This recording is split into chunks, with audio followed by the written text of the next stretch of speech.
Buenas tardes. Vamos a dar comienzo a la clase, la cual tiene como punto central ya un tema bien propio de lo que es la física cuántica y que es la llamada dualidad onda-partícula. Primero revisaremos la idea de lo que es la dualidad onda-partícula con lo que ya sabemos sobre la teoría cuántica de la radiación electromagnética,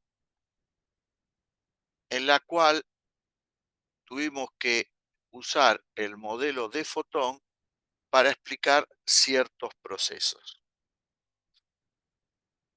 Justamente, a partir de eso y a partir de lo que ustedes, por ejemplo, estudiaron vinculado con la luz en física 2, uno tiene derecho a plantearse qué es la luz. Lo mismo podría hacerlo con la radiación ultravioleta o los rayos X.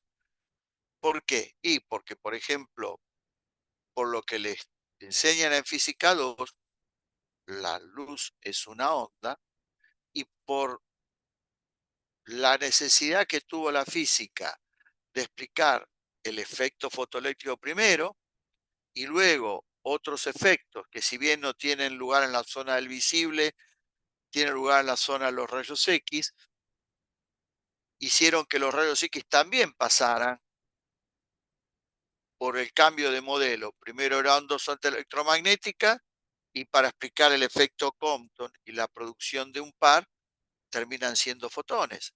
Entonces, ¿qué es la luz? Onda fotón. ¿Qué son los rayos X? Onda fotón. Bueno, más que preguntarse qué es la luz, qué es la radiación ultravioleta, qué son los rayos X, uno tendría que analizar sobre cómo se comporta. Y está claro que tanto la luz como el UV como los rayos X se comportan como onda si el experimento en el cual se ve involucrado esa forma de radiación electromagnética es, por ejemplo, el experimento de difracción. Es decir, que lo que determinaría que la luz, la radiación UV, los rayos X se comporten como onda, está directamente vinculado al experimento que quiero intentar explicar. Si en cambio con la luz o los rayos X quiero explicar el efecto fotoeléctrico, o para los rayos X el efecto Compton y la producción de un par electrón-positrón, voy a tener que llegar a la conclusión de que esa forma de radiación electromagnética se comporta como fotón. Y de vuelta es el experimento el que me hace decidir qué modelo utilizo.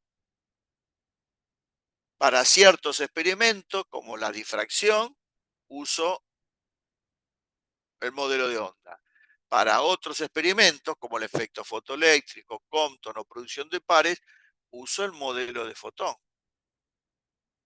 ¿Y qué significa la dualidad onda-partícula, que en este caso sería onda-fotón? Porque el fotón es una partícula. ¿En qué consistiría la dualidad? En que en realidad yo tengo que pensar que la luz son ondas y fotones, pero no simultáneamente, sino la idea sería la siguiente. Tengo dos modelos para explicar lo que es la luz, por ejemplo.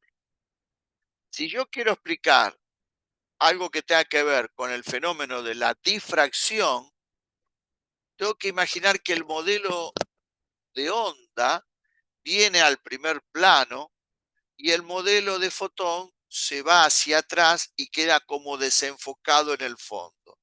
No desaparece, pero queda desenfocado en el fondo. Sin embargo, si lo que quiero explicar es el modelo de, quiero el efecto fotoeléctrico, es el modelo de fotón el que viene hacia el frente, y el que se va hacia atrás y queda desenfocado es el modelo de onda.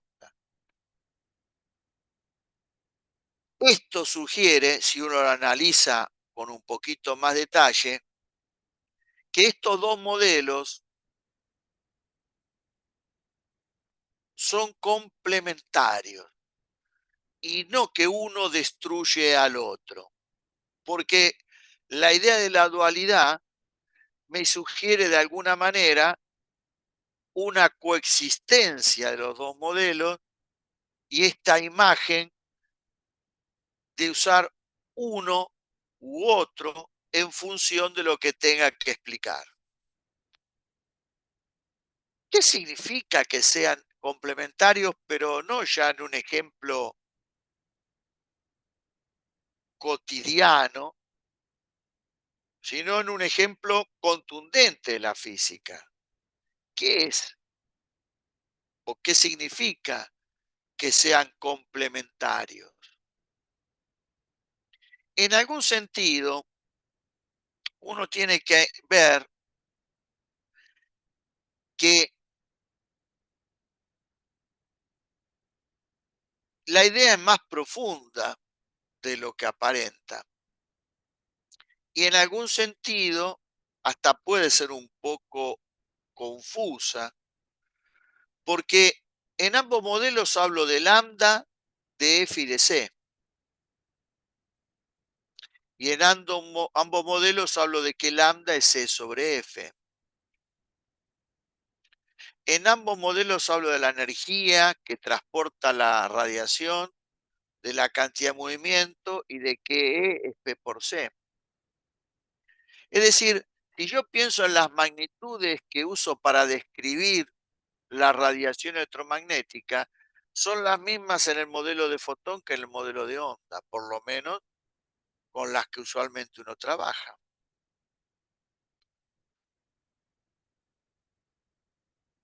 Esto es una parte como para decir, no es por esto que uso un modelo u uso otro, tiene que haber otra diferencia que me lleve a usar un modelo u otro. Y no son justamente las magnitudes que uso para describirlo. Entonces, para entender qué es lo que me hace llevar a la necesidad de usar un modelo u otro y la idea de que sean complementarios, la voy a mostrar en un ejemplo concreto de física, por fuera de esta imagen de que uno viene hacia adelante y queda como con un zoom delante a la vista de uno y el otro modelo queda desenfocado en el fondo, que es una imagen como cotidiana o coloquial. Y vamos a una imagen más física de esto que estoy tratando de describir. Pensemos en un experimento conocido por ustedes como es el de la difracción de la luz por una ranura. Llega un frente de onda plano a una ranura muy larga y de ancho D, tal que la longitud de onda es comparable con una característica importante de la ranura que es su ancho. Por lo que vieron ustedes en física 2, saben de que cuando la luz en estas condiciones, luz monocromática, atraviesa esta ranura, el frente de onda se deforma y el resultado de esa deformación del frente de onda va acompañado de, sobre una pantalla de observación, zonas más iluminadas que otras, es decir, aparece una distribución de intensidad sobre la pantalla no uniforme, en donde en una región de un tamaño mayor que el ancho de la ranura, aparece una distribución no uniforme muy notable que se llama máximo central, aparecen mínimos de intensidad, o sea, donde la intensidad es prácticamente nula, Luego pueden aparecer máximos de intensidad con una distribución no uniforme, pero claramente de una intensidad mucho menor a la intensidad correspondiente al máximo central. Y para describir este patrón,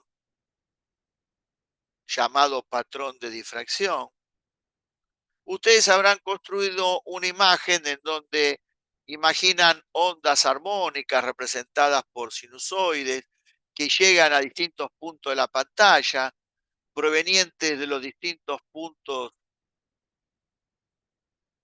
de la ranura, y si llegan en fase hay máximos, si llegan en contrafase hay mínimos, y así van construyendo con el modelo ondulatorio cómo es la distribución de intensidad sobre la pantalla. Es más, seguramente habrán trabajado con la fórmula de la intensidad en función de algún parámetro que me permita ubicar sobre la pantalla cuál es la intensidad que le corresponde a esa región.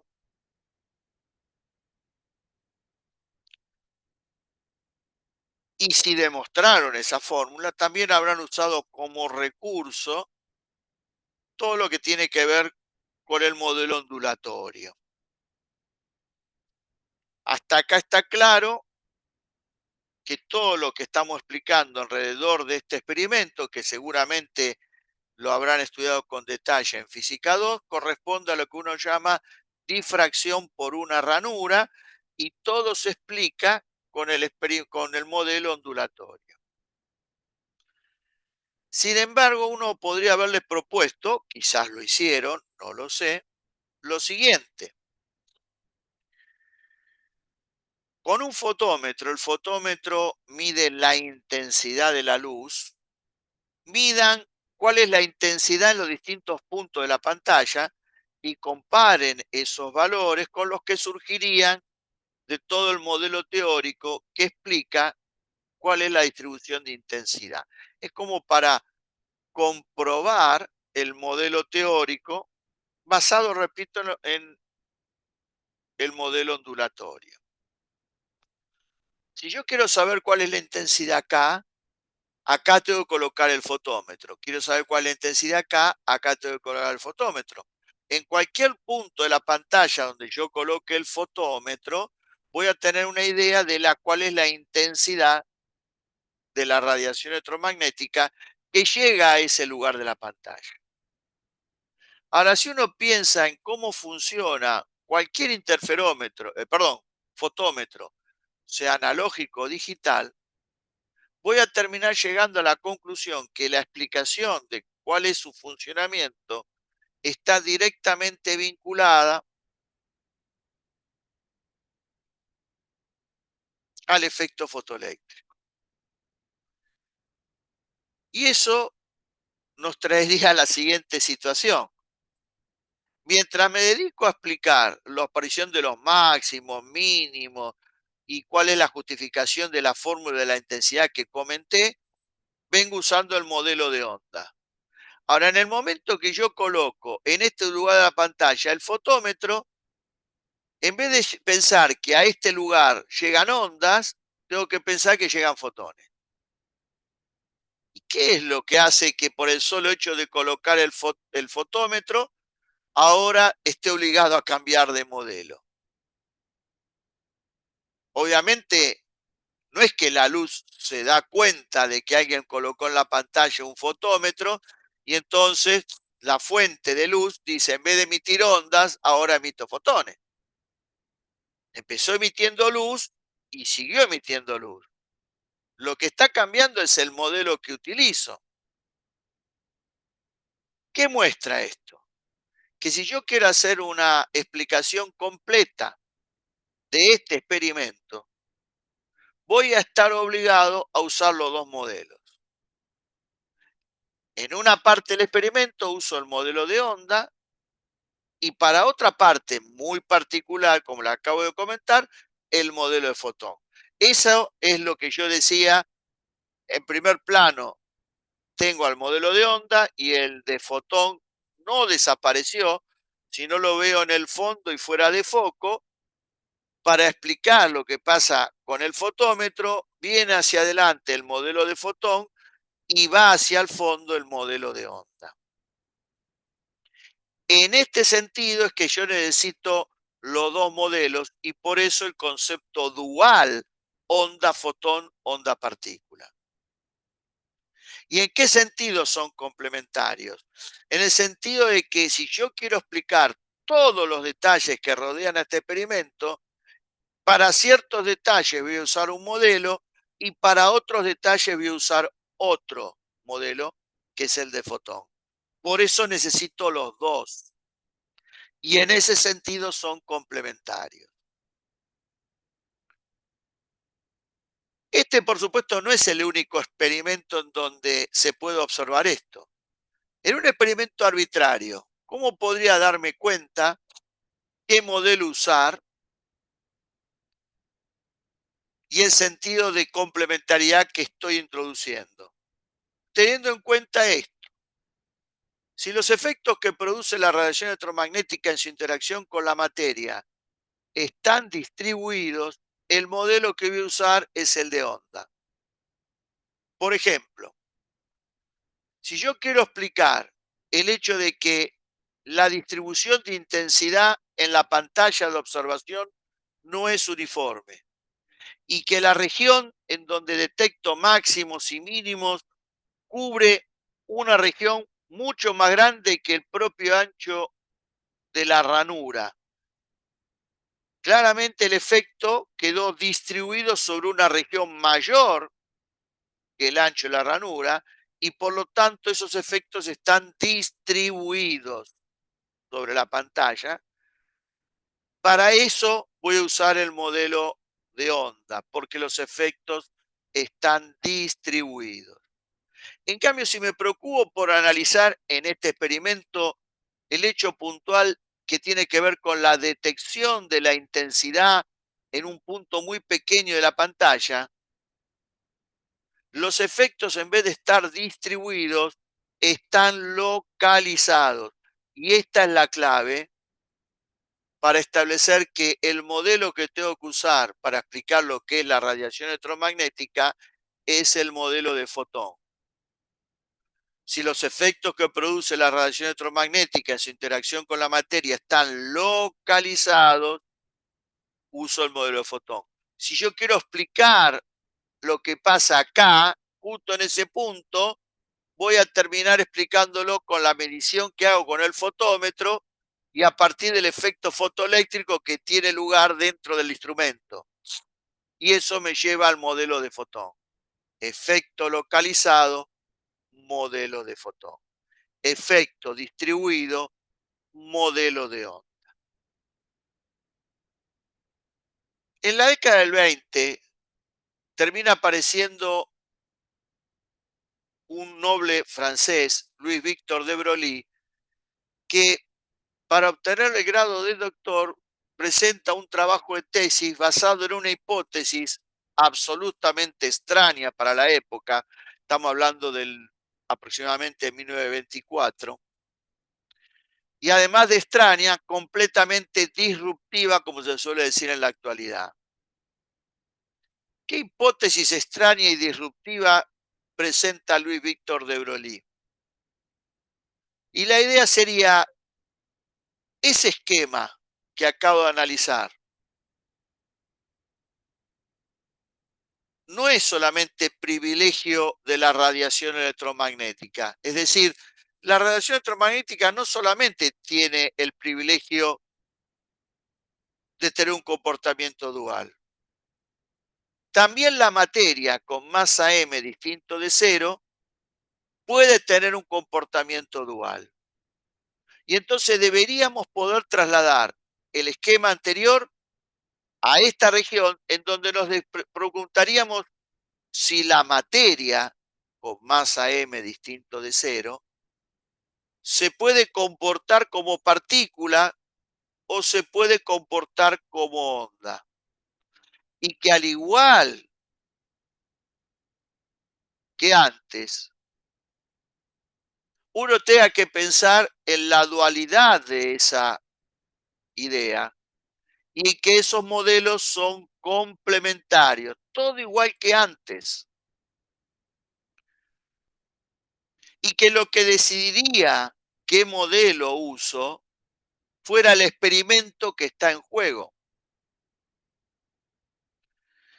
Para algo que tiene masa distinto de cero, que se comporte como partícula, es algo que ustedes han estudiado en físicas anteriores, en mecánica, en física 3. O sea que está lleno de evidencia experimental en la cual un objeto con masa distinto de cero se comporta como partícula. Y por lo tanto, uso ese modelo ampliamente conocido por ustedes para caracterizar el comportamiento de ese objeto. Lo extraño, o como se dice ahora, lo disruptivo, es pensar cómo un objeto que tiene m distinto de cero se pudiera comportar como onda. Y más aún, ¿cuál sería el posible experimento que uno haga con ese objeto que me lleve a tener que usar este nuevo modelo y aparentemente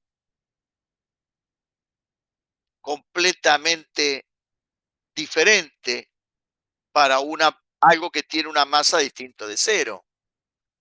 No es, en ese momento no lo era, y ahora se lo estoy planteando y no debería de ser natural pensar en esto. Por eso es extraño y disruptivo.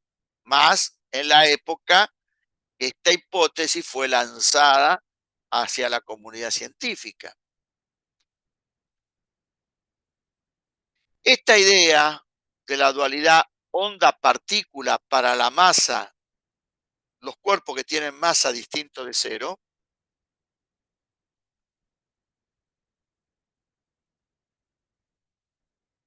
la idea de que los dos modelos son complementarios, no mucho tiempo después llevó a que Bohr enunciara, y ya lo vamos a comentar en su momento, cuando ya entremos más de lleno en la teoría cuántica, el llamado principio de complementariedad, que no solamente funciona con la radiación electromagnética, como acabo de indicar, sino también con la materia, es decir, con cuerpos que tuvieran masa distinta de cero.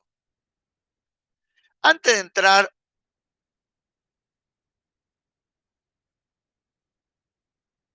en el sentido más físico de lo que esta idea de de Broglie significa, vamos a ir a algo más práctico, que es cómo dijo que había que trabajar con objetos que tuvieran masa distinta de cero para empezar a pensar a esos objetos como onda. En realidad que se comporten como onda. Bueno, básicamente le asoció a los objetos con masa en reposo distinto de cero una longitud de onda de Broglie y una frecuencia de Broglie, a través de dos fórmulas que tienen en apariencia la misma estructura que las fórmulas que acabo de recordar, que se usan tanto para la teoría ondulatoria como para el modelo de fotón en el caso de la radiación electromagnética. Sin embargo, hay una diferencia central, la cual la vamos a terminar de completar con lo que voy a comentar hacia el final de la clase. Hay una conexión entre el lambda de Broglie y el f de De Broglie, pero esa conexión no es C, como sí es la conexión que hay entre lambda y F para un fotón, ni tampoco es la velocidad con la cual se mueve la partícula. Hay una conexión que va a quedar en claro con lo que vamos a ver hacia el final de la clase, y tiene que ver con algo que se llama velocidad de fase. Esta conexión no es necesario conocerla. ¿En qué sentido digo esto? Podría pasar que en un problema, como pasa en un problema donde está jugando un papel importante el fotón, que uno tenga que calcular el lambda y tenga que calcular el f. En realidad, en muchas situaciones, os calculo lambda o calculo f, pero digamos, no es, salvo porque sea una propuesta de problema, no es necesario trabajar con los dos parámetros. Y acá pasa lo mismo. Entonces, si yo no conociera cuál es la conexión que hay entre lambda de Broglie y f de Broglie, igualmente puedo hacer todo lo que me pide un problema por lo siguiente. El módulo de P vale esto si el rango de velocidades es clásico y vale esto si el rango de velocidades es relativista. Por lo tanto, con P yo calculo lambda. Y con P voy a poder calcular E y a través de E voy a poder calcular F. Y no voy a necesitar para eso la conexión matemática entre lambda y F de de Broglie, que repito, no es ni C ni la velocidad de la partícula y es algo que se llama velocidad de fase. Eso va a quedar de alguna manera analizado cuando hacia el final de la clase hable de lo que es un paquete de onda. Si el problema es clásico, el P va a quedar relacionado con la energía E, que es toda cinética a través de la expresión P cuadrado sobre M, 2M. Y si fuera un problema relativista, el P va a quedar vinculado con el E a través de esta expresión. Y de ahí al F. Podría pasar que primero calculara el P y lo vinculara con K y el K después lo vinculara con E. No habría ningún problema. Igual termino acá sin necesidad de conocer específicamente la conexión entre lambda y F. Pero repito, salvo por alguna cosa particular que esté presente en algún problema, no voy a necesitar de los dos parámetros para caracterizar el comportamiento como onda de un objeto que tiene masa.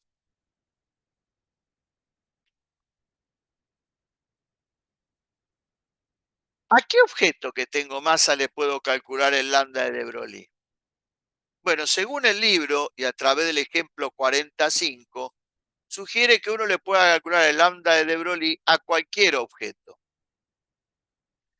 Pero la diferencia está que si se lo calculo a un objeto macroscópico, el lambda de de Broglie es tan pequeño que no existe la posibilidad de encontrar algún obstáculo, ranura o algo con lo que pudiera interaccionar ese objeto en donde el parámetro longitud de onda me informe algo, porque el hipotético proceso de difracción que caracteriza a una onda no tendría de ninguna manera lugar con un objeto macroscópico. Y eso es porque la cuenta, pensémoslo en términos clásicos, la controla la constante de plan H, que como número es un número muy chiquitito. Y entonces para que este cociente me empiece a dar valores de lambda a través de esta cuenta, que me puedan hacer pensar en la posibilidad de que la longitud de onda de Broglie para ese objeto tiene alguna utilidad, tengo que trabajar con objetos que no tengan como masa algo comparable contra 10 a la menos 34. Si en cambio yo trabajo con objetos del mundo macroscópico, del mundo sensible, cualquiera sea el de objeto, desde un elefante, un Boeing, un auto, un camión, un tren o ustedes mismos, son distintos objetos que tienen masa. Si uno tiene en cuenta cuál es la velocidad que realmente pueden tener y no la invento, es decir, no me voy a imaginar a un elefante moviéndose a una velocidad relativista porque eso es un absurdo. Entonces tengo que tomar al elefante con la masa que tiene y la velocidad que puede llegar a tener, y no una que invente. Y entonces el lambda me va a dar 10 a la menos 34, 10 a la menos 35, 10 a la menos 29, 10 a la menos 28, dependiendo cuál sea la masa del objeto macroscópico con el que trabaje. Pero ese lambda nunca va a cumplir con ser de dimensiones comparables con alguna dimensión característica del objeto con el cual interacciona y que me obliga a pensar en la posible difracción y que entonces el lambda de De Broglie tenga algún significado. Si uno lee el trabajo de Broglie, va a encontrar que en realidad él dice que esta cuenta, calcularle el lambda de Broglie a un objeto macroscópico, ni siquiera tiene sentido proponerse hacerla, porque inevitablemente va a llegar a un absurdo. O sea, que esta cuenta que hace el libro, según de Broglie, ni siquiera hubiera tenido que ser hecha, porque él armó esta teoría para calcularle el lambda de Broglie a una partícula, no a un elefante, a un auto o a un ser humano. ¿Y qué significa asignarle un lambda de Broglie a una partícula? ¿Y por qué para una partícula el lambda de Broglie puede ser importante? Porque si acá yo como masa pongo 10 a la menos 31, esto compite contra el 10 a la menos 34 y el valor de longitud de onda que obtengo cambia radicalmente. Y eso fue lo que se dieron cuenta los físicos experimentales de la época. Y vieron que si bien no tenía ningún sentido calcularle el lambda de Broglie, insisto, en el ejemplo, a un elefante, sí podías tener sentido asignarle un lambda de Broglie a un objeto como un electrón.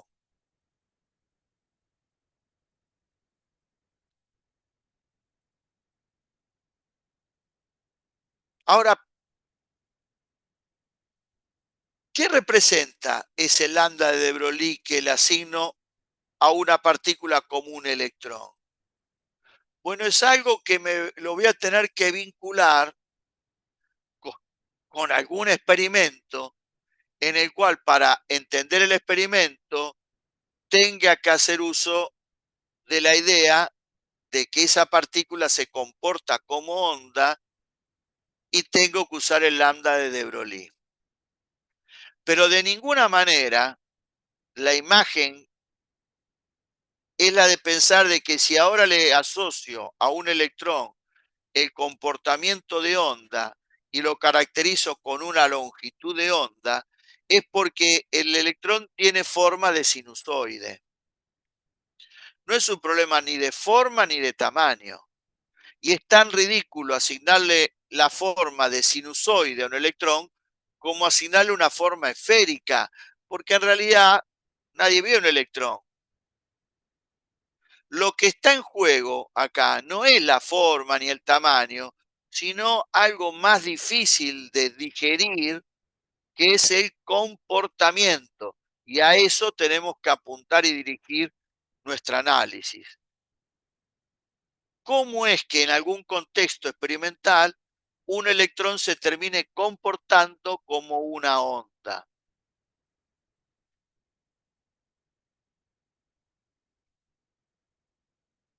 Si, por ejemplo, consideramos que esta fuera la energía cinética de un electrón, una energía absolutamente posible, es la que adquiriría un electrón en una diferencia de potencial de 54 volts, no me obliga a hacer razonamientos relativistas, y este valor va a estar emparentado con un experimento que vamos a explicar hacia el final de la clase.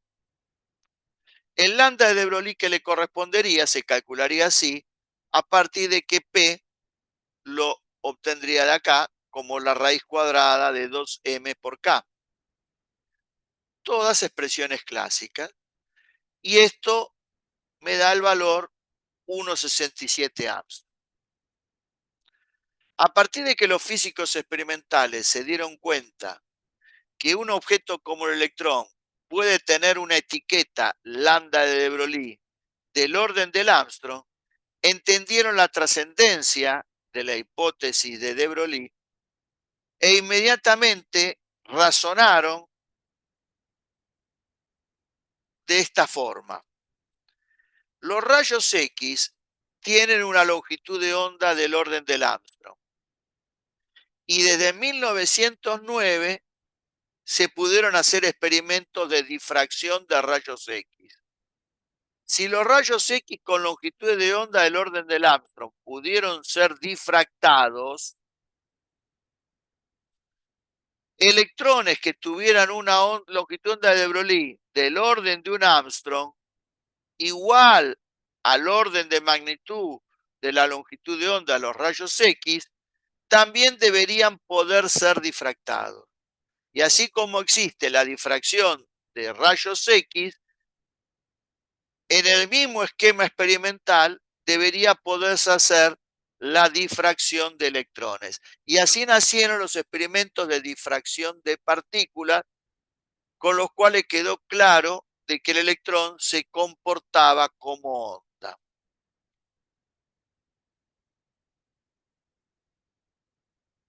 Por supuesto que antes de entrar al problema particular con los electrones, vamos a tener que profundizar elementalmente lo que es la difracción de rayos X. El origen histórico de la estructura de un sólido está muy emparentado al desarrollo de la técnica de difracción de rayos X. Y este emparentamiento que hubo entre las dos cosas nació hacia finales del siglo XIX, comienzo del siglo XX, en donde cuanto más se sabía de la estructura de un sólido, más se sabía de la técnica de difracción de rayos X. Y cuanto más se sabía de la técnica de difracción de rayos X, más se sabía sobre la estructura de un sólido. Por supuesto, no estamos en condiciones, no hay tiempo de hacerlo, hacer un recorrido histórico acerca de cómo se terminaron juntando las dos ideas. Simplemente voy a hacer ya una mención vinculado con cosas que, por lo que ustedes comentan, no sé si todas las especialidades, ven en alguna otra materia que tiene que ver con la estructura de un sólido y los materiales en general, y algo elemental del proceso histórico de difracción de rayos X. Desde el punto de vista histórico, Max von Laue y la familia Bragg, padre e hijo, terminaron estudiando el problema de la difracción de los rayos X, que les terminó valiendo el premio Nobel a ambos. Lo que pasa es que los trabajos de Max von Laue fueron más de tipo teórico, él no hizo experimentos, y analizó la situación en términos teóricos, situación que no vamos a poder reproducir porque el desarrollo físico y matemático que implica la teoría de Max von Laue está por fuera del nivel del curso. En cambio, lo realizado por la familia Bragg es de un contenido teórico menos elaborado, pero muchísimo más sencillo de ser entendido, y ellos sí hicieron experimentos donde pusieron a prueba de alguna manera algunas de las ideas que manejaban y que vamos a reproducir acá. Los primeros experimentos de difracción de rayos X se realizaron alrededor de 1909. Para cuando nació la hipótesis de Broglie en 1924, ya tenía bastante tiempo de desarrollo la técnica de difracción de rayos X. Igualmente lo suficientemente sofisticada como para que ya en el siglo XX en algún momento se convirtiera en una especialidad dentro del campo de la física. Por eso es que lo que nosotros vamos a hacer no es más que una descripción sumamente básica y elemental de un tema que tiene un altísimo grado de complicación. Con respecto a los sólidos, lo único que puedo decir, y repito, si han visto o están viendo eso en alguna materia complementaria que cursan vinculado con la estructura de los materiales, cuando uno mira un sólido, encuentra que los sólidos están construidos a partir, dicho esto en forma coloquial, a partir de la unión de celdas básicas. ¿Qué es la celda básica? Así como para construir una pared y luego un edificio hay que usar ladrillos, y básicamente hay ladrillos de dos formas y de dos tipos, para simbólicamente, ya sea que la naturaleza genere, construya un sólido, usa ladrillos. Pero a diferencia de los ladrillos que se usan en la construcción, los ladrillos que usa la naturaleza para construir un sólido pueden tener una de 14 formas diferentes. Esas 14 formas diferentes definen las llamadas 14 estructuras cristalinas que describen el comportamiento de cualquier sólido. ¿Y por qué es importante conocer la estructura cristalina de un sólido? Es decir, saber con qué ladrillo la naturaleza fabricó a ese sólido. Porque la estructura cristalina del sólido define propiedades físico-químicas del sólido, dureza, transparencia, flexión, resistencia, conductividad eléctrica, conductividad térmica. Por eso es tan importante conocer qué tipo de estructura cristalina caracteriza a ese sólido en particular.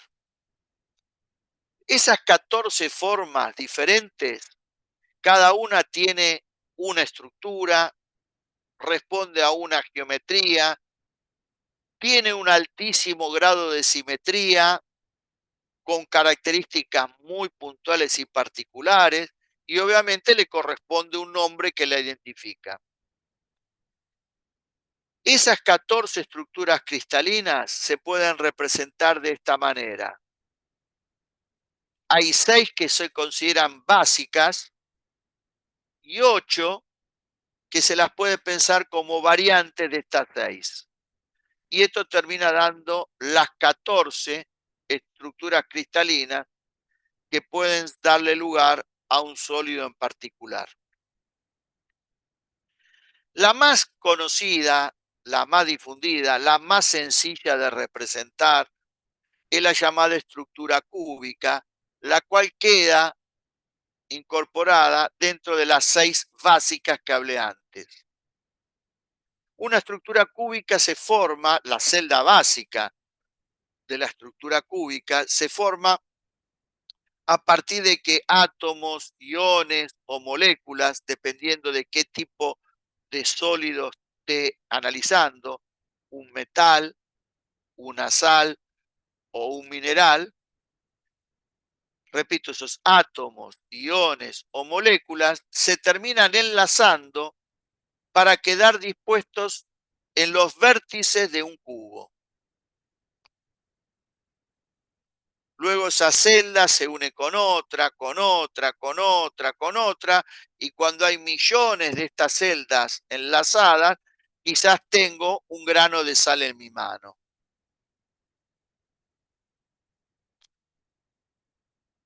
La estructura cúbica tiene dos variantes que caen dentro de las ocho que dije antes, que son la cúbica centrada en el cuerpo, que se identifica como CBC, Cubic Body Center, y la cúbica centrada en las caras, que es la CFC,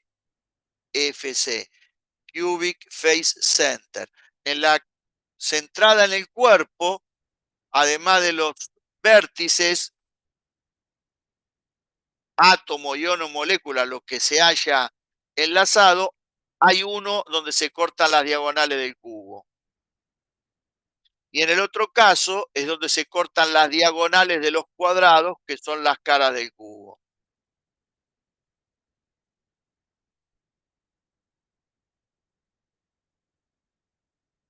Para entender lo que es la difracción de rayos X, vamos a imaginar que un frente de onda plano monocromático incide sobre un sólido que tuviera estructura cúbica. De tal manera que si al sólido lo veo en un corte transversal, veo este conjunto de puntos que dependiendo del sólido podían ser iones, átomos o moléculas. El nombre genérico, para no tener que estar indicando a qué me refiero, es el de nodo. Estos nodos que están acá, unidos a través de esta línea de guiones, serían simbólicamente los nodos que se encuentran en la superficie de ese material. Llega al frente de onda plano e interacciona con el material. ¿Y en qué se traduce la interacción? Este rayo perpendicular al frente de onda lo hago llegar a este nodo. Y a través del campo eléctrico que transporta esta onda electromagnética, que es armónico, estamos pensando en ondas armónicas,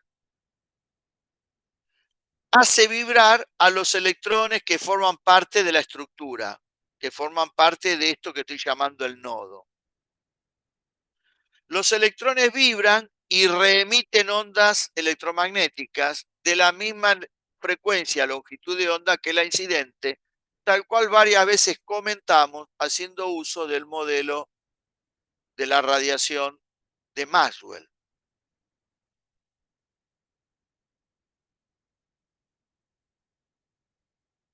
¿Cómo vibrarían estos electrones? Bueno, depende del campo eléctrico. Acá yo no estoy dibujando el vector campo eléctrico, pero sí estoy de alguna manera sugiriendo cómo están vibrando los electrones.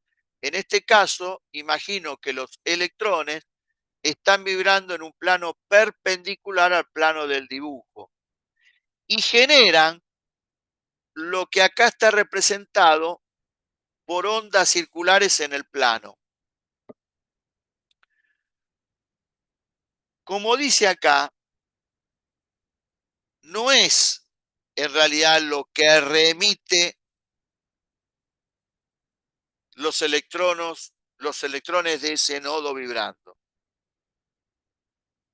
Pero es mucho más fácil aproximar a lo que está remitiendo como un frente de onda en el plano circular, como si estudiara el frente de onda circular que se produce cuando dejo caer un objeto sobre las aguas tranquilas de una pileta o de un lago.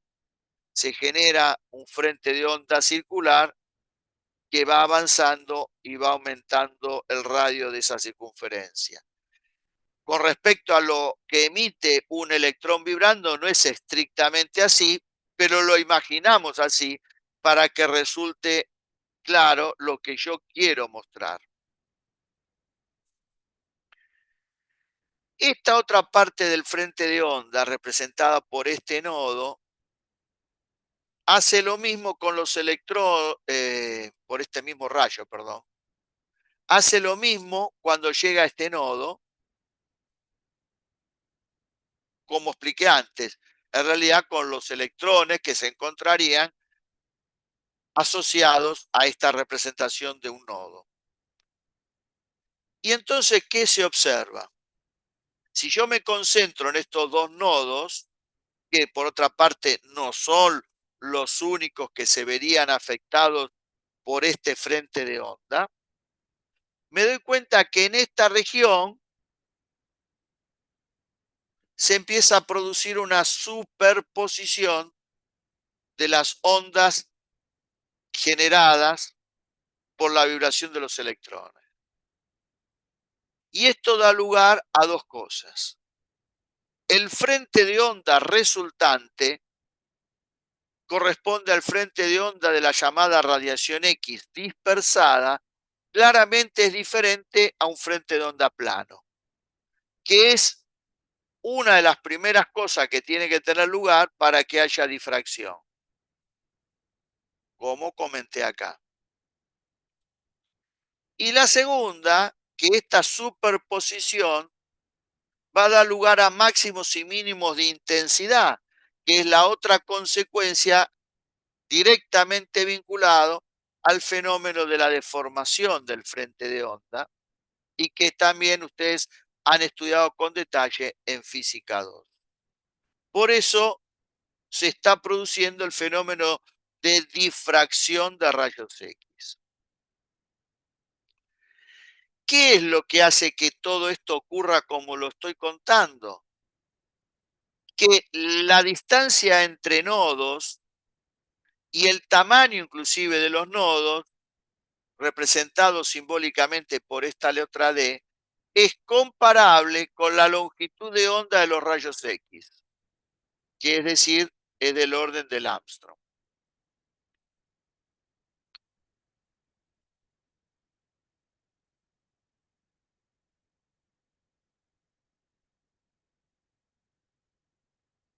¿Qué es lo que ocurre acá? Y que hay máximos y mínimos de intensidad. Esto se podría estudiar con el modelo de Maas-Von-Laue, pero ya dije que es altamente complicado, tanto desde el punto de vista físico como matemático, y eso no lo podemos hacer. A cambio de eso, vamos a ver cómo pensó lo que está pasando acá Bragg hijo. De toda la radiación dispersada,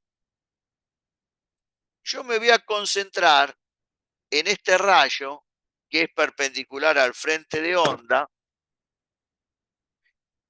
y que forma con respecto a la superficie el mismo ángulo con el cual la radiación X incidió y que llamamos θ. Y de toda la radiación X dispersada por este segundo nodo, me voy a quedar lo mismo con este rayo asociado a estos frentes de onda y que es paralelo al anterior. ¿Qué es lo que está representado acá? Si yo trazo desde este nodo la perpendicular a este rayo y desde este nodo la perpendicular a este rayo, esto, que no es otra cosa más que d seno de θ, siendo d la distancia entre nodos y θ el ángulo con el cual llega la radiación X a la superficie,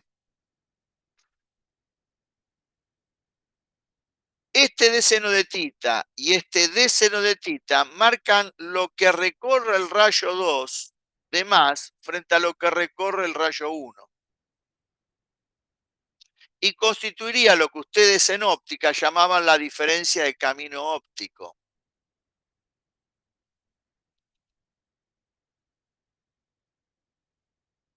Esa diferencia es 2D seno de tita. Para que haya un máximo de intensidad, esta diferencia tiene que ser un número entero de veces la longitud de onda. De esta manera, aunque hayan recorrido caminos diferentes en cuanto a la extensión, terminan juntándose y llegan en fase al lugar que corresponda y van a dar un máximo de intensidad. Esta es la llamada condición de Bragg para los máximos de intensidad de difracción de rayos X, que obviamente también aparece en el modelo de Maxwell-Laue, pero con un costo físico matemático muchísimo más alto que este sencillo esquema que estoy analizando acá. Ahora resulta que según esto, solamente parecería como que podría detectar un máximo para cuando la radiación X sale dispersada con el mismo ángulo tita que con la que incidió respecto de la superficie. Sin embargo, la evidencia experimental muestra que se pueden detectar varios máximos, que en términos relativos, como pasa en la difracción por una ranura, no son todos de la misma intensidad, pero claramente hay regiones donde hay máximos de intensidad y regiones donde hay mínimos, y son más de uno. Y entonces Bragg, para mostrar que había más de uno, tuvo que hacer como una especie de generalización de esta idea y que consiste en lo siguiente. La descripción que acabo de hacer es como si yo considerara que la radiación X a través de los rayos 1 y 2, al llegar al material, se reflejan el rayo 1 por este plano y el rayo 2 por este plano. Planos que en realidad no existen, son planos hipotéticos que uno fabrica para decir, mirá, si hubiera un plano que es capaz de reflejar al rayo 1 y al rayo 2, también surge el dibujo que están observando. ¿Qué características tienen estos planos? Son paralelos y contienen la misma densidad de nodos. En realidad, no hay solamente dos planos. Este plano, que coincide con el de la superficie, genera una familia de planos paralelos a él, que son este y todos los otros que podría dibujar, que son todos planos paralelos y que contienen la misma densidad de nodos. Y esto se puede lograr en un sólido con estructura cristalina debido al alto grado de simetría que implica el aceptar que un sólido tenga estructura cristalina.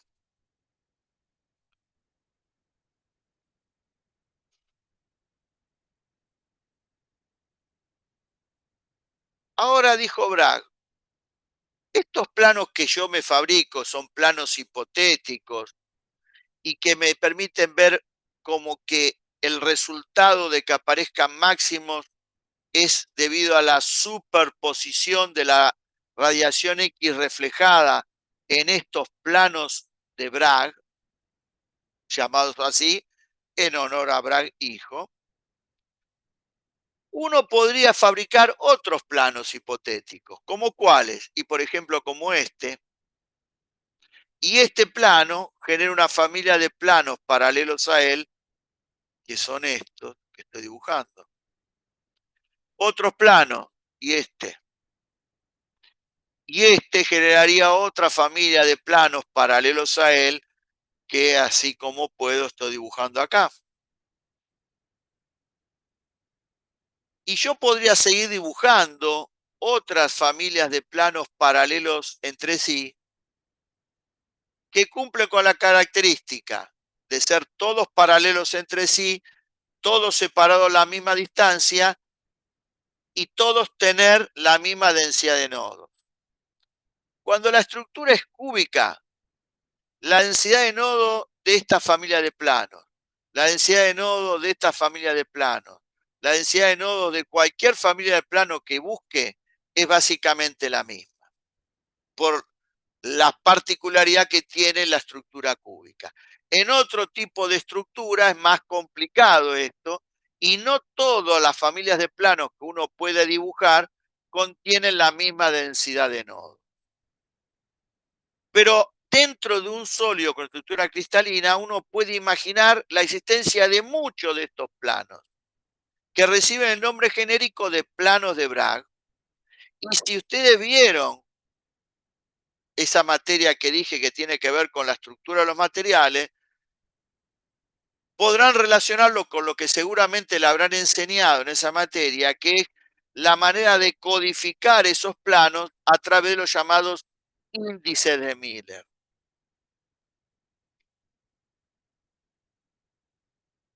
Ahora, ¿qué ocurre? Así como yo tengo que la radiación X es reflejada por estos planos, también podría pensar que es reflejada por esta familia que dibujé acá, esta otra que dibujé acá. ¿Y cuál es la diferencia? Y la diferencia que hay son dos, que acá se ve bien. Acá hay una familia de planos, que es esta y la otra familia de planos, que es esta y esta. Si la radiación incide con el ángulo θ respecto de la superficie, que es ya un plano de Bragg, enseguida voy a decir por qué es principal, y incide con el ángulo θ1, con respecto a este plano incide con el ángulo θ2. Por otro lado, la distancia entre estos dos planos es de 1 y la distancia entre estos dos planos es de 2. Y entonces, si yo entendí el dibujo anterior, donde está vinculado lo que pasa con este rayo y con la reflexión en el plano inmediatamente por debajo, que no la voy a volver a realizar, que es este. Lo mismo podría ser con la reflexión en este plano y con la reflexión en este otro. Y repetir lo mismo y llegar a la misma fórmula que antes. Que es como decir, en vez de considerar este rayo de la radiación X dispersada, considero este. Si considero esto acá arriba, voy a buscar acá abajo uno paralelo a él. Y estos rayos los voy a pensar como que son reflejados por planos de Bragg que están ubicados de otra manera dentro del cristal. Y entonces la condición generalizada de los máximos de Bragg es que θ ya no es más el ángulo que forma la radiación X con necesariamente la superficie, sino es el ángulo que forma la radiación X con algún plano de Bragg. Y D es la distancia entre planos. Pero ¿qué pasa? D puede ser la distancia entre planos y también, como en este caso, ser la distancia entre nodos. Cuando la distancia entre planos coincide con la distancia entre nodos, esos planos reciben el nombre de planos principales. Por eso este plano de superficie, que genera esta familia de planos que dije antes, es un plano principal de Bragg. Claramente este otro plano y la familia de planos paralelos a él no es un plano principal.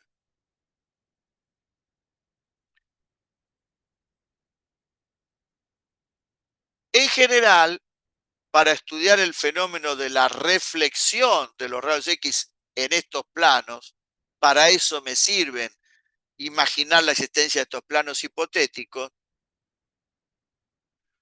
hace que los máximos de intensidad más importantes tengan lugar para aquellos planos de Bragg que contienen mayor densidad de nodos. Pero esto simplemente lo comento y no lo vamos a explicar.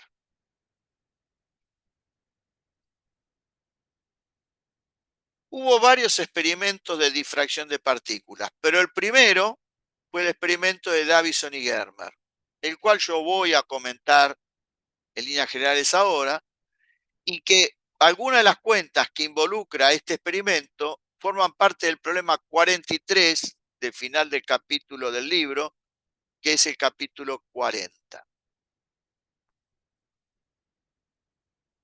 Davison y Germer no pensaban ni hacer difracción de electrones ni verificar la hipótesis de Broglie. Ellos trabajaban en una compañía telefónica muy importante de la época y lo que estaban tratando era de estudiar propiedades que tenía el níquel. Cuando estaban preparando la muestra de níquel, hubo un incidente en el laboratorio que llevó a una conformación particular del cristal de níquel, que es justamente la que se requiere para que el fenómeno de difracción termine siendo un efecto completamente consolidado y que se pueda observar experimentalmente. Sin entrar en detalles, eso tendría que ver con lo siguiente. Pensemos en la estructura cúbica, que en el plano es un cuadrado. En realidad, solamente tendría que dibujar los vértices del cuadrado, que es donde están los nodos. Pero a los efectos de hacer el dibujo me resulta más fácil dibujar un cuadrado así. A nivel de estructura cúbica, una estructura cúbica se enlaza con la otra cara con cara, que acá sería cuadrado con cuadrado a través de este lado, tanto a derecha e izquierda como por arriba y como por abajo.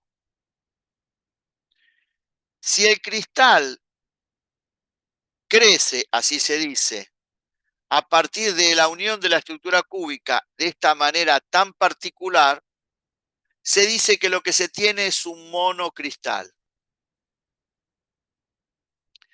En cambio, si el cubo se uniera a otro a través de una arista, que en el caso del cuadrado sería en el plano así,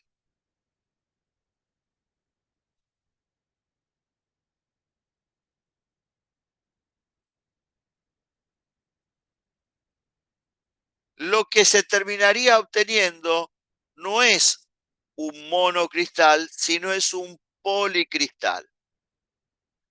Para que se observe claramente la idea de la difracción de rayos X y en particular la de difracción de electrones, se necesita un monocristal. Y el incidente que hubo en el laboratorio determinó que el níquel que tenían como muestra era un monocristal. Por eso, los resultados que obtuvieron se dieron cuenta que los podían usar para mostrar el fenómeno de difracción de electrones, cosa que les permitió obtener el premio Nobel. Básicamente, en una campana de vacío, tengo en un sector un cañón electrónico que funciona exactamente igual que yo comenté en los rayos X, el funcionamiento del cañón electrónico.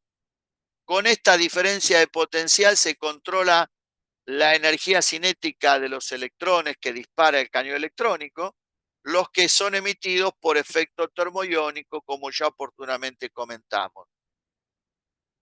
Estos electrones viajan con una energía cinética K, que no es otra cosa más que B por E, como también ya hemos visto, hacia el blanco, que es un cristal de níquel, y los electrones se inciden perpendicular a la superficie del cristal.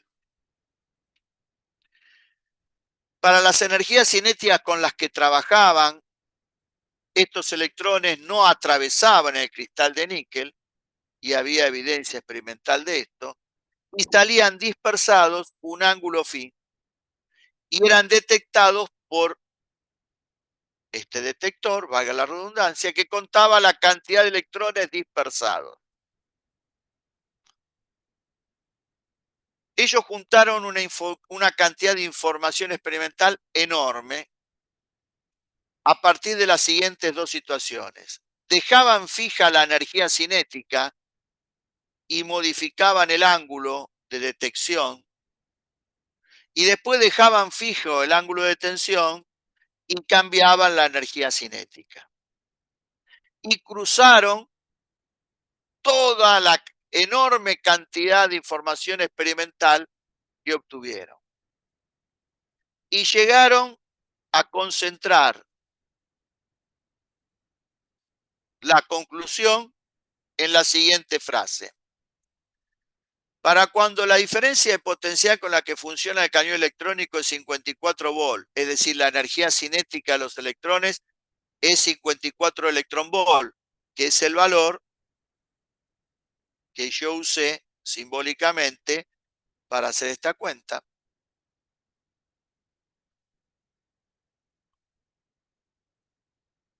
La cantidad de electrones detectados por el detector es máxima si el ángulo de detección es 50 grados.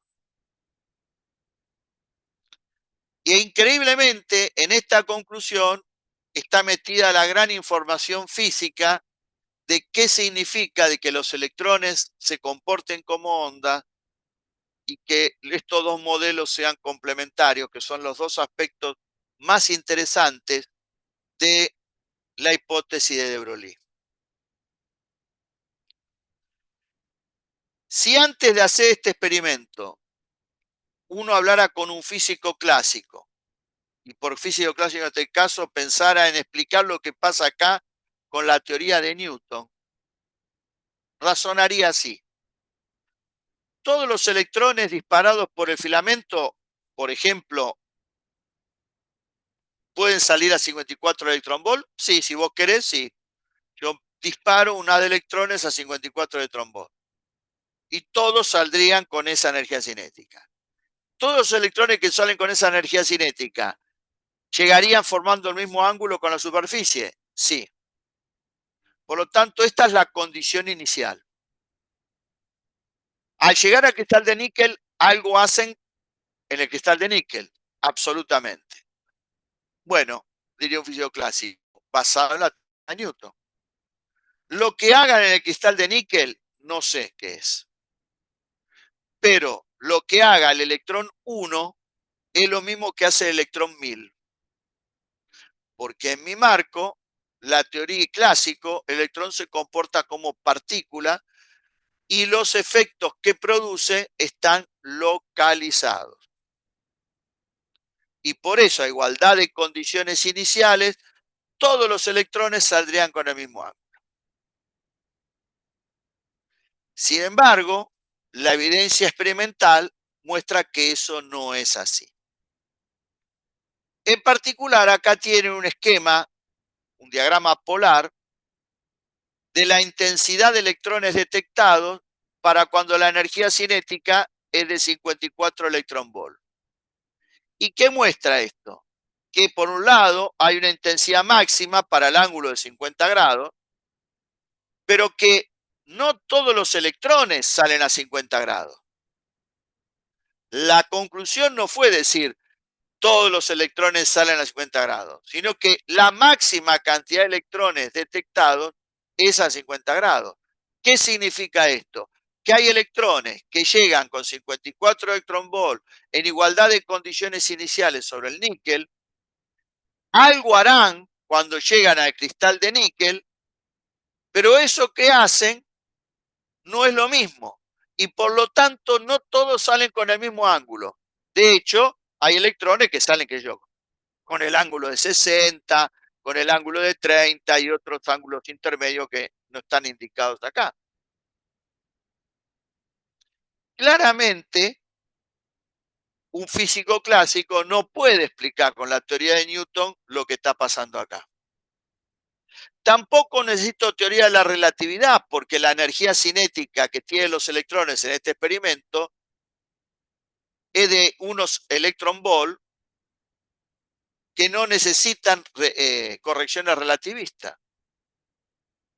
Y lo que está pasando acá es equivalente a lo que vimos la clase pasada, que podía pasar con los fotones, que si tuvieran la energía umbral para producir efecto fotoeléctrico, tuvieran energía umbral para producir un par y llegaran sobre un material conductor que tiene muchos electrones libres, están en condiciones de poder producir efecto fotoeléctrico, Compton o un par electrón-positrón. Yo sé qué efectos pueden producir, pero lo que vaya a ser un fotón en particular, no tengo la menor idea. Como yo les decía, lo que hace el fotón no lo puedo saber de antemano. Sí sé lo que puede hacer, pero no lo que va a hacer en particular.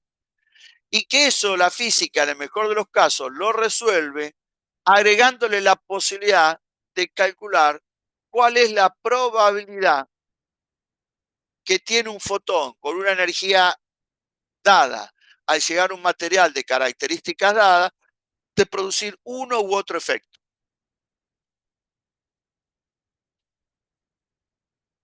Y esto tiene el mismo color. Yo sé, por este gráfico que están observando, que si inyecto 1000 electrones sobre el cristal de níquel, los 1000 no van a salir con el ángulo de 50. Algunos saldrán con el ángulo de 60, otros con el ángulo de 30. Lo que sí puedo garantizar que de 1000, la mayor cantidad sale con el ángulo de 50. Eso me podía permitir establecer que si de 1000 electrones el ángulo con el que más salieron es 50, le pueda corresponder la mayor probabilidad a este proceso. Y entonces, igual que antes, uno a lo sumo le podría tener que agregar un análisis de cuál sería la probabilidad de que un electrón con 54 electron volt, al llegar al cristal de níquel, salga con cualquiera de los ángulos, en particular con el del 50. En parte, esto es lo que vamos a entender y vamos a tratar de analizar muy profundamente cuando en un par de semanas ya estemos pisando los terrenos propios de la teoría cuántica. Esto es simplemente un anticipo. Anticipo que muestra que para estudiar lo que está pasando en este experimento se requiere evidentemente de algo que no contiene la física clásica, que es la noción de la probabilidad asociado al experimento. Y por eso va a haber una nueva mecánica. Está la mecánica newtoniana, la mecánica relativista y va a estar la mecánica cuántica, que es para poder explicar lo que pasaría con los electrones, por ejemplo, en este experimento, y ver cómo asignarle una cierta probabilidad a que haga una cosa o haga otra o haga otra. Y en particular, que con 54 electron volt y el ángulo de 50 grados, la probabilidad de que ocurra eso es máxima.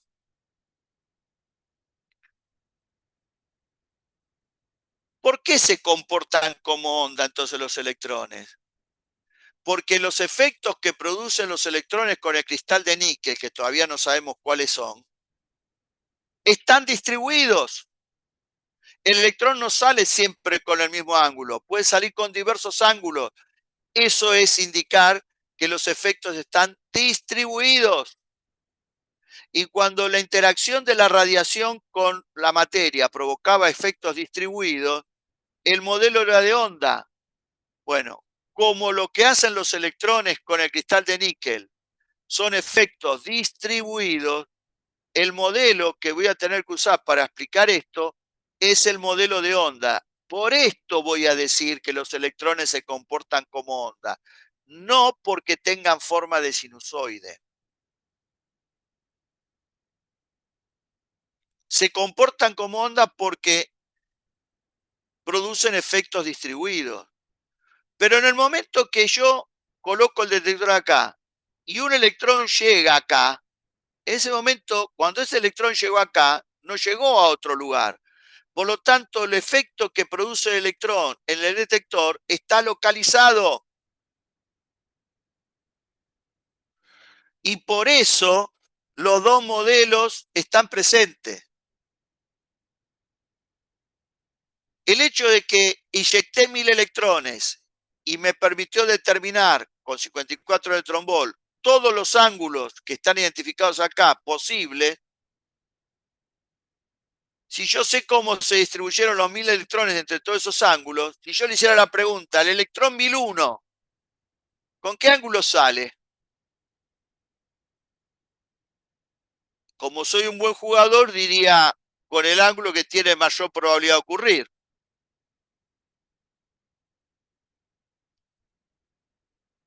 Inyecto el electrón y no salió con 50, salió con el de 60. Perdí. Pero por todo esto los efectos están distribuidos. Ahora, en el momento que lo detecto, lo localizo y entonces está presente el comportamiento de partícula, porque los efectos están localizados.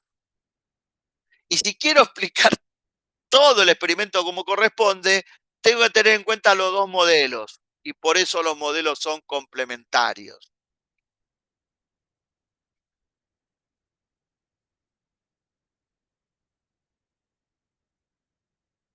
Esto es lo que corresponde a nivel de concepto, a nivel de idea conceptual. A nivel de cuenta, las cuentas son muy sencillas. Ya hicimos una cuenta, que es la de mostrar que si la energía cinética es 54 electron volt, el lambda de Broglie que le correspondería a esos electrones es 1,67 amperes. Ahora, ¿hay alguna conexión entre este ángulo que se mide experimentalmente y lambda de Broglie? Porque ya encontré la conexión entre lambda de Broglie y 54 electron volt. ¿Hay alguna conexión entre esto? Y la respuesta es sí. ¿Y cuál es esa conexión? Igual que para entender el fenómeno de difracción de rayos X, uno va a pensar en la reflexión en estos planos hipotéticos de Bragg, porque resulta didácticamente más sencillo. Uno va a pensar que así como estos planos de Bragg reflejan los rayos X, también reflejan a los electrones. Y entonces, si yo tomo la bisectriz de este ángulo, bueno, medio torcido, bueno, quedó medio torcido, y luego trazo un plano perpendicular a esa bisectriz, puedo determinar este ángulo θ a través de esta trigonometría elemental. Como ellos el cristal de níquel lo estaban estudiando para otra cosa, conocían perfectamente la estructura cristalina, es decir, conocían perfectamente la ubicación de los planos principales, de otros planos, cuáles eran los planos más importantes. El níquel tiene una variante de la estructura cúbica como estructura cristalina y encontraron que había en el interior del cristal un plano de Bragg que estaba ubicado a 65 grados respecto de la dirección de incidencia. Y conocían la distancia que había entre dos planos consecutivos, que es lo que se requiere para la fórmula de Bragg. Y estos planos estaban separados por esta distancia.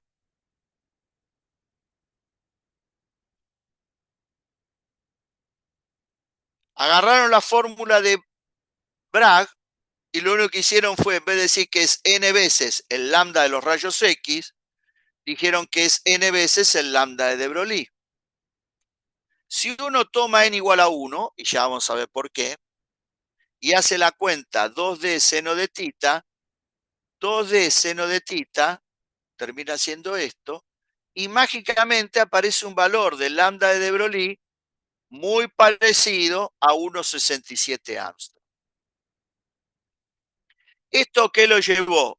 A decir, para explicar dónde detecto la máxima cantidad de electrones, que es 50 grados, uso la condición de Bragg, con la cual se explicó el fenómeno de difracción de rayos X.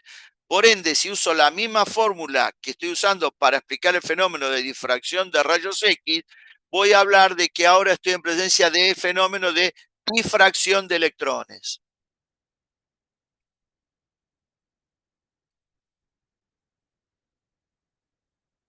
Por eso se comporta como onda, por eso se habla del fenómeno de difracción de electrones, y claramente quedó instaurada la hipótesis de Broglie en cuanto a la utilidad que podía tener el asignarle la etiqueta lambda de Broglie a un electrón, ya que esa expresión quedaba contenida dentro de esta condición de Bragg de la detección de máximos de intensidad, en este caso de intensidad de corriente eléctrica.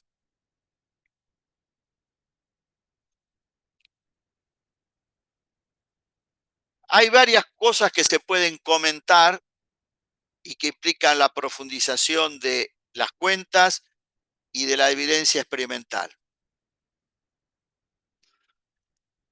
El problema 43 del capítulo 40 va a sugerir que en vez de usar la fórmula 2D seno de tita, se utilice la fórmula A por el seno de phi para calcular el lambda de De Broglie.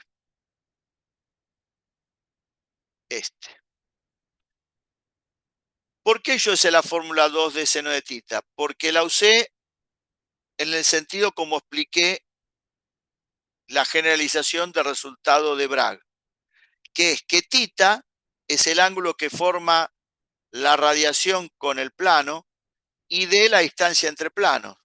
Bueno, es lo que usé acá. Tita es el ángulo que forman los electrones con el plano y de la distancia entre planos. Lo que me sugiere el problema 43, sí, bien digo, 43 del libro, capítulo 40, es que demuestre que esto es igual a esto, en donde A es la distancia entre átomos o nodos y phi es el ángulo de dispersión que realmente se midió, porque tita no se midió. Yo para calcular tita hice cuentas. El que se midió es phi. Esto es igual a esto. Para demostrar esa igualdad pueden usar este gráfico de referencia y lo que tienen que aplicar es trigonometría elemental. No es física lo que hay que usar para establecer esta igualdad. Bueno, esto queda a cargo de ustedes como es su problema del libro, lo tienen ya en el solucionario y si no, lo resolverán con el docente en laboratorio, en problemas, perdón, o si no, lo hacen ustedes porque no requiere de ningún conocimiento físico. Es simplemente trigonometría.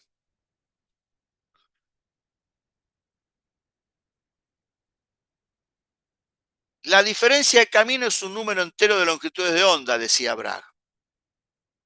¿Por qué? Y porque si van a llegar en fase dos ondas que recorren diferentes caminos, si esa diferencia de camino es una vez la longitud de onda, dos veces, tres veces, es un número entero, siempre van a llegar en fase, aunque recorran diferentes caminos, mientras la diferencia sea un número entero de longitudes de onda.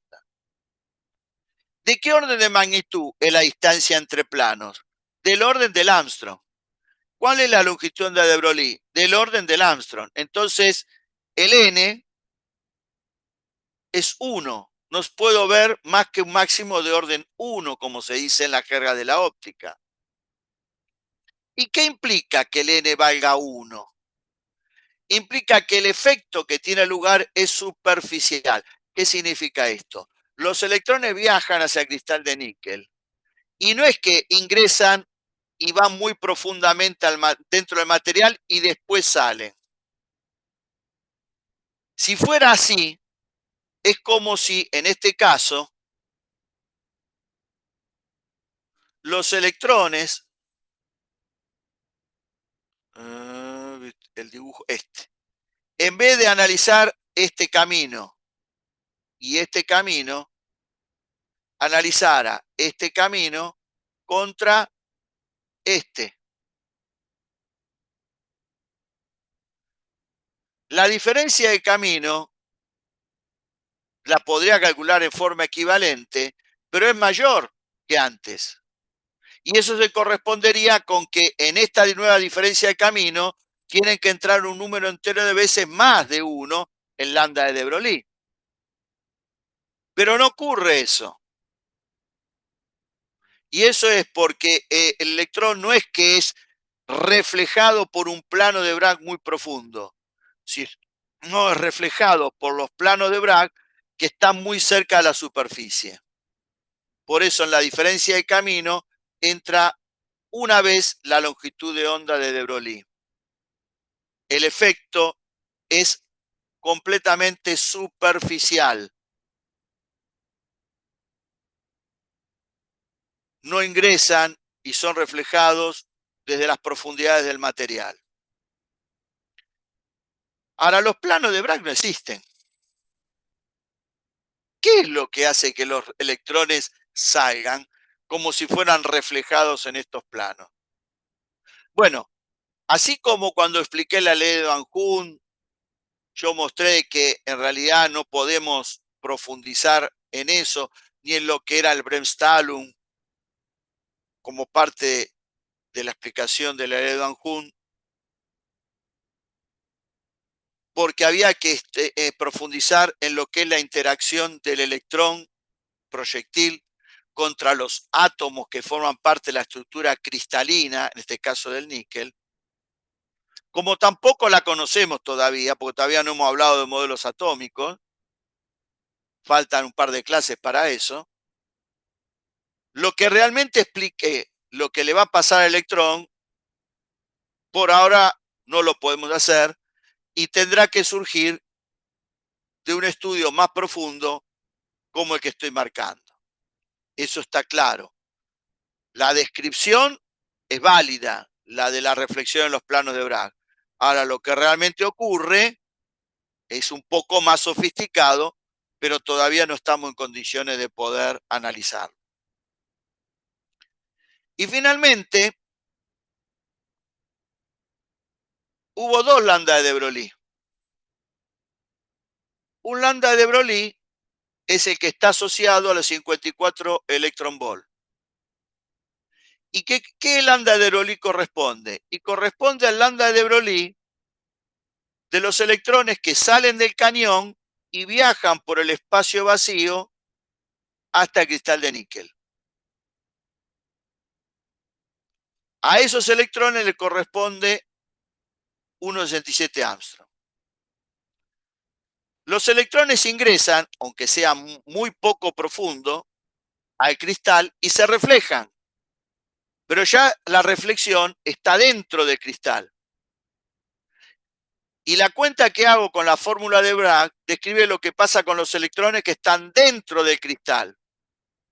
Y resulta que esa cuenta me da 1,65. Para muchos, ya está. Dentro de los errores experimentales da lo mismo y se acabó. Sin embargo, son parecidos pero no iguales. Y la diferencia se puede explicar. Y esto como la frutilla del postre. Es una sutileza. ¿Y cómo se puede explicar la diferencia? Esto es lo que pasa cuando los electrones se mueven antes de llegar a la superficie. Este valor es el que se obtiene cuando los electrones se reflejan en un plano ya dentro del material. Quiere decir que cuando los electrones ingresan, la longitud de onda de Broglie disminuye. Eso quiere decir que la energía cinética aumenta. Y esto quiere decir que la velocidad del electrón aumenta. ¿Por qué la energía cinética aumenta? Porque la energía cinética es P cuadrado sobre 2m.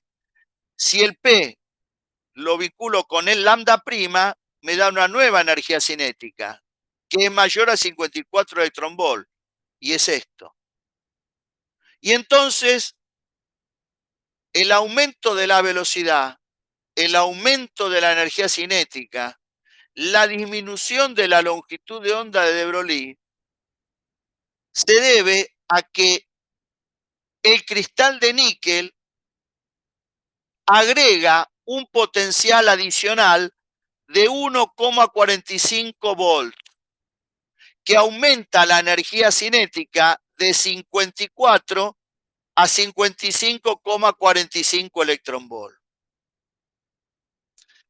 Y cuando ingresa, se encuentra como metido dentro de una distribución de potencial eléctrico que lo termina acelerando. En términos más convencionales, un electrón viaja y los nodos son centros de cargas positivos. ¿Por qué? Porque los nodos básicamente son los núcleos, que son positivos, y los electrones ligados, porque el níquel, como es conductor, tiene electrones libres. Y esos que se llaman electrones ligados son en menor número que la totalidad de los electrones. Por eso funcionan como centros de carga positivos los nodos. Estos dos nodos, a una partícula que ingresa con una cierta velocidad, tienden a disminuirle la velocidad. Y estos nodos tienden a aumentarla, sin que lo vayamos a demostrar, porque aparecen fuerzas de atracción, obviamente, que en este proceso gana lo que, en este esquema, tira el electrón para abajo y le aumenta la velocidad al efecto de que trata de frenarlo. Para luego, ¡pum!, salir. ¿Por qué? Bueno, porque se encontró con un plano de Bragg, sería la explicación elemental, y fue reflejado. Pero la cosa tiene una vuelta de tuerca todavía más interesante. Así como existe el fenómeno de la reflexión de partículas, reflexión de electrones, para explicar lo que pasa en estos planos hipotéticos de Bragg, el hecho de que la velocidad del electrón cuando ingresa al cristal de níquel aumenta está relacionado con otro fenómeno físico conocido por ustedes, que es el fenómeno de la refracción. ¿En qué consiste la refracción de la luz? Este es un medio, aire, esto es la interfase y esto es vidrio. Si la luz incide formando un ángulo respecto a la normal, se producen dos cosas.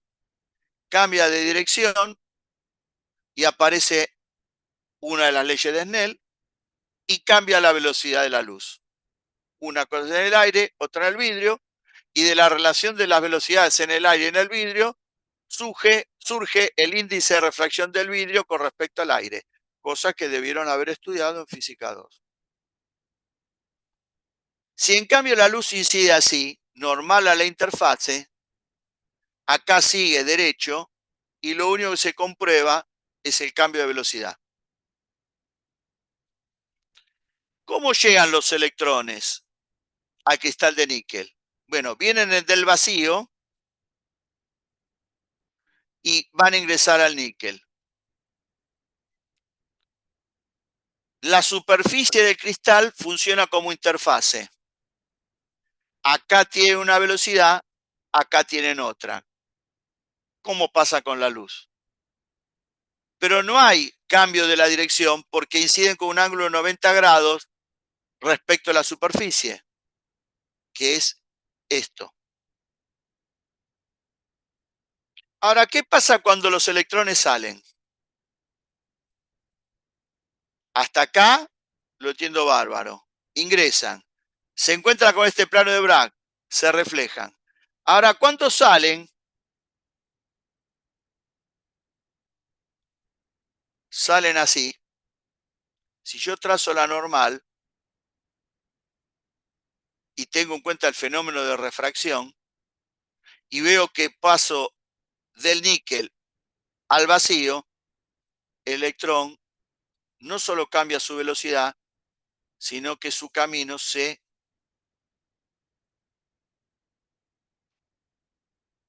parte en dos. Y no es como acá dibujado derecho, porque acá a la salida hay refracción. Y entonces no solamente cambia la velocidad, sino que se tiene que alejar en este caso de la normal. ¿Cómo sería ese camino? Lo acabo de explicar. ¿Por qué sería ese camino cortado? El fenómeno de refracción. ¿Es correcto el camino de los electrones dispersados? Este que hemos dibujado, no. Por lo tanto, este ángulo phi, en realidad,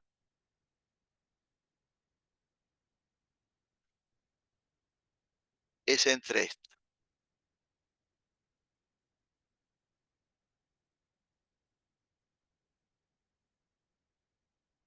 No solamente que está la pregunta, sino está contestada.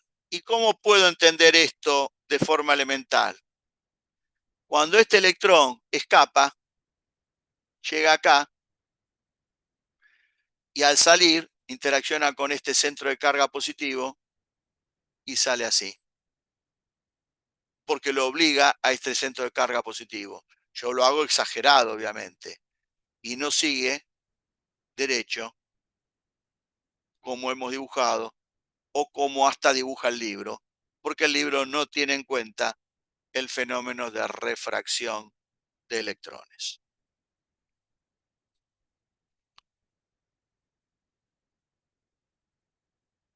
Voy a terminar y después dejaré lugar a preguntas, así no se corta la clase y después tendrán la posibilidad de preguntar lo que quieran. Lo que falta es muy sencillo.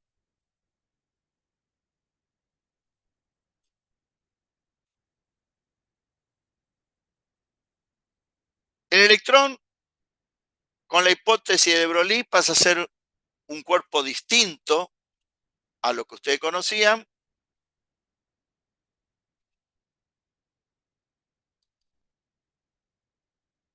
porque tiene un comportamiento dual.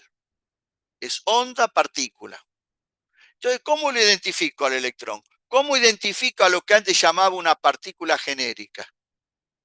Bueno, algunos lo siguen identificando con la palabra partícula.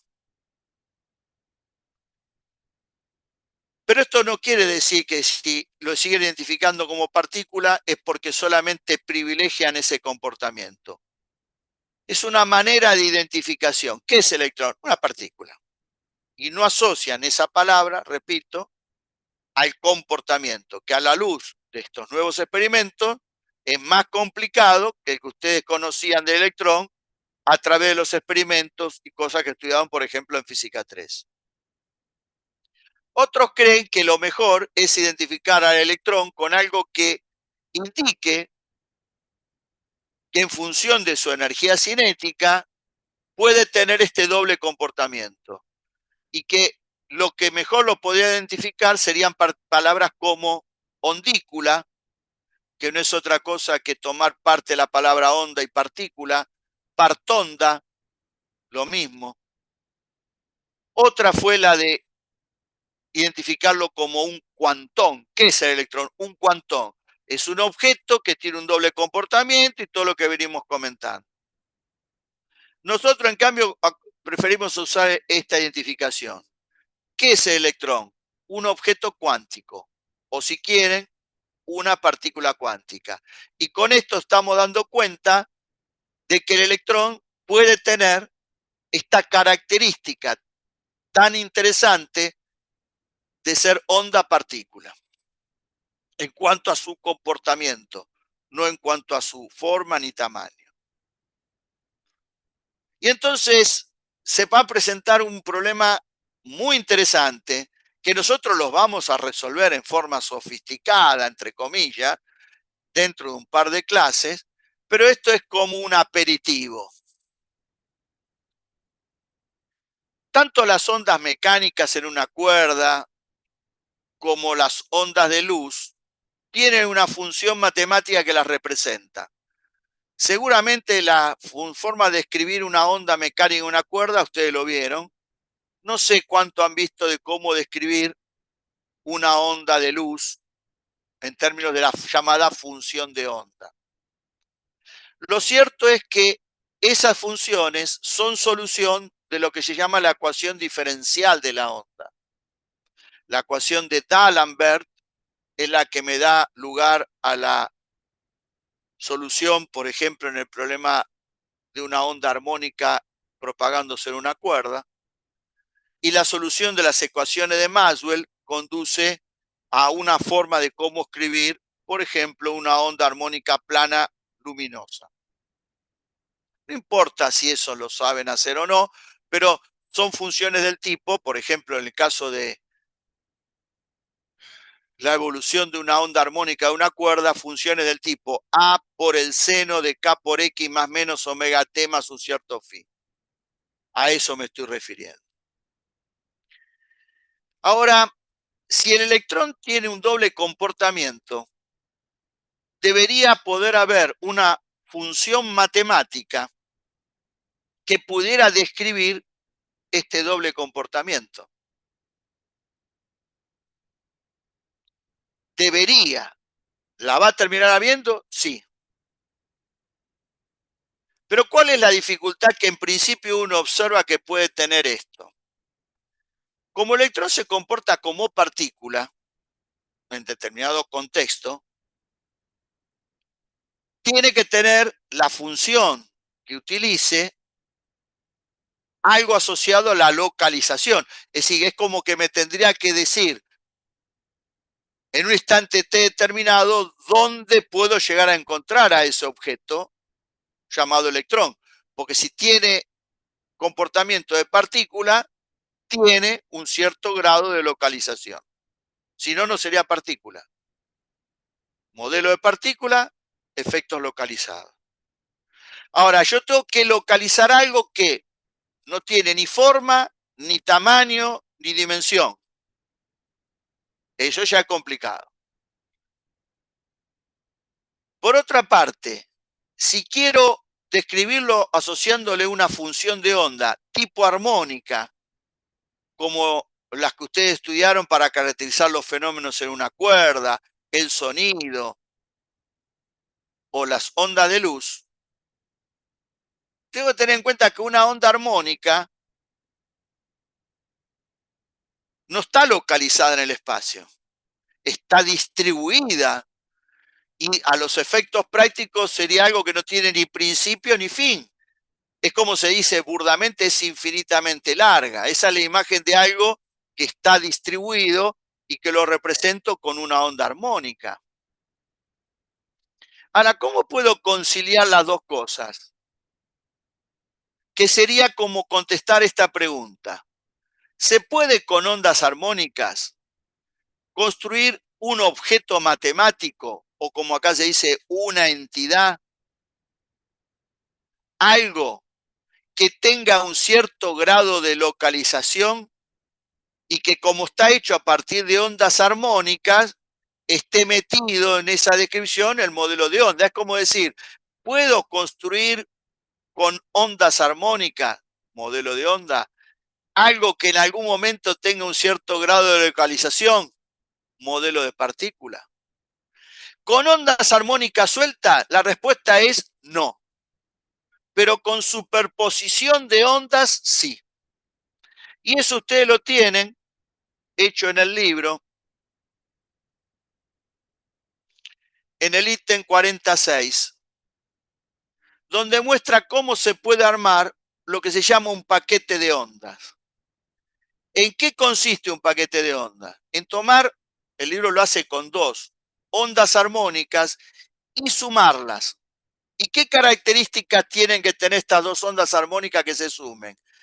Ser diferentes, un poquito, viene como lo voy a decir, un poquitito diferente en la longitud de onda. Y también sería bueno que pudieran ser un poquito diferentes en la amplitud. El libro, sin mal no me falla la memoria ahora, solamente presenta la situación de diferente longitud de onda. Si uno suma eso, lo que se empieza a obtener es algo que empieza a tener un mayor grado de localización, porque empieza a ser una onda que tenga principio y tiene fin, y no de extensión infinita. Y cuanto más ondas se sumen, más se va a vivenciar este efecto.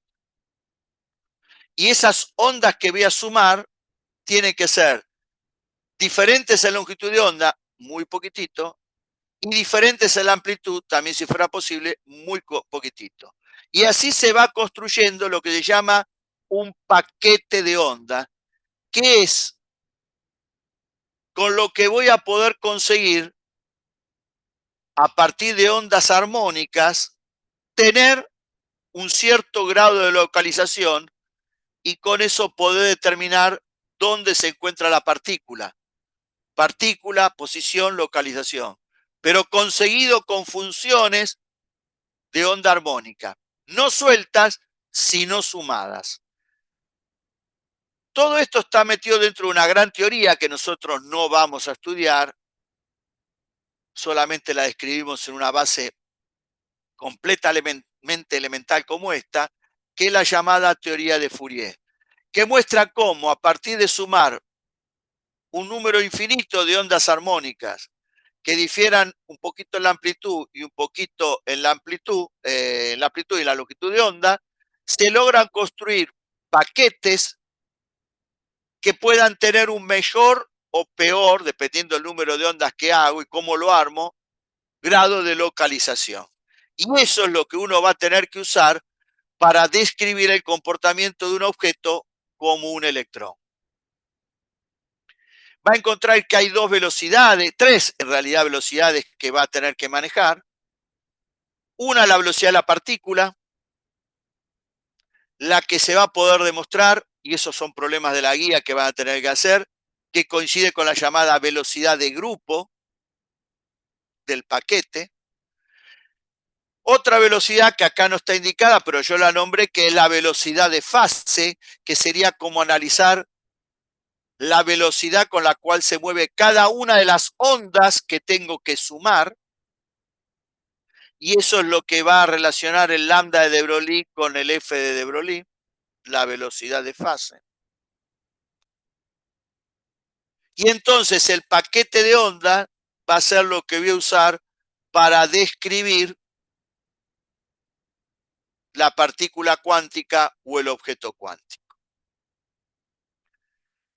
Para contribuir a cómo se hace el armado del paquete, el concepto de velocidad de fase y velocidad de grupo, yo ayer publiqué un conjunto de enlaces que les pueden ser útil observarlo, además de leer esta información del libro, que no es más que menos de media carilla.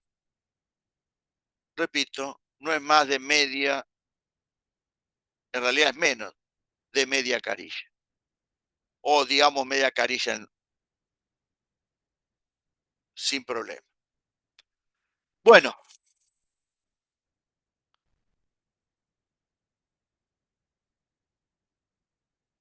completado todo lo que quería transmitirle, no tengo problema para contestar cualquier pregunta que hubiera en derredor de todo lo que hablamos. Tenemos todavía 6 minutos de actividad como para poder solucionar cualquier pregunta. Y lo reitero, no solamente pueden preguntar en el contexto de esta clase, sino me pueden hacer preguntas vía mail de lo que quieran, vinculado con los temas de física 4, obviamente. No importa la extensión, yo los contesto todos y hay montones de alumnos que pueden dar fe de que esto es así. Así que no tienen por qué necesariamente esperar a que les salga la duda ahora. En el momento que a lo mejor están haciendo los problemas, les sale la duda, bueno, me hacen la consulta respectiva y yo se la trato de solucionar. Hay 5 valientes: Daniel, Dante, María, Martín. Bueno, no veo el Sí, nombre de todos. yo Sí, tengo una duda, sí, que no me quedó muy claro este último tema que estuvimos hablando. O sea, el paquete de ondas se usa para poder, a partir de ondas armónicas, poder localizar la posición de un electrón claro. o era No de una poder localizar, identidad. no, poder tener una función matemática que me permita con esa función matemática determinar, por ejemplo, la posición. ¿Y por qué determinar la posición? Porque si yo logro determinar la posición, estoy mostrando que el electrón también se comporta como partícula, porque el efecto está localizado. No tiene sentido dar la posición de algo que ocupa todo el eje X. ¿Cuál es la posición? No hay una posición, no está localizado eso. Que esté localizado significa de que con alguna función matemática yo pueda establecer, mira, exactamente dónde está, no sé, pero está en el entorno de esta región. Eso sería como decir, dar cierto grado de localización. Y eso tiene que estar presente porque el modelo de onda implica efectos distribuidos, pero el modelo de partícula implica efectos localizados. Y para que algo produzca efectos localizados, tiene que poder localizarse de alguna manera. Entonces, con una onda armónica que describe un fenómeno distribuido, no podría conseguir eso, porque la onda armónica, por lo que ustedes vieron en física 2, es algo de extensión infinita. Lo que busco con una función de onda que tenga un cierto grado de localización es lo que ustedes vieron en física 2 como un pulso. ¿Qué es un pulso de luz? Es algo que tiene principio y tiene fin. Y vos un pulso de luz no lo podés describir con una onda armónica. Todo esto es física 2, no es física 4. Entonces, algo que tenga principio y tiene fin, no lo puede discutir con una onda armónica. Ahora, si algo tiene principio y tiene fin, tiene un cierto grado de localización. Entonces, esto es lo que se busca hacer el armado del paquete de onda. Una onda armónica no tiene principio ni tiene fin. Un paquete de onda tiene principio y tiene fin. Una onda armónica no está localizada o no está asociada a la localización. Un paquete de onda sí.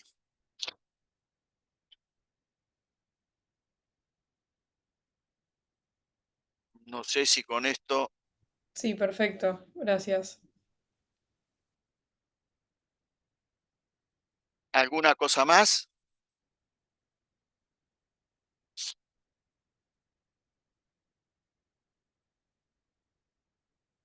No hay preguntas a la una. Ya hay una persona que se retiró. No hay preguntas a las dos. No hay preguntas a las tres. Bueno, dejamos acá. Igualmente ya le digo, no es en el único momento en el cual puedan hacer consultas vinculadas con las cosas que discutimos en la clase de teoría. Eh, Así que bueno, los espero el próximo día miércoles para meternos en otro tema bien propio de la teoría cuántica, que es el principio de incertidumbre de Heisenberg. Bueno, será hasta el próximo miércoles. Buena semana. Hasta luego. Hasta luego, gracias, que esté bien. Chao, muchas Chao. gracias.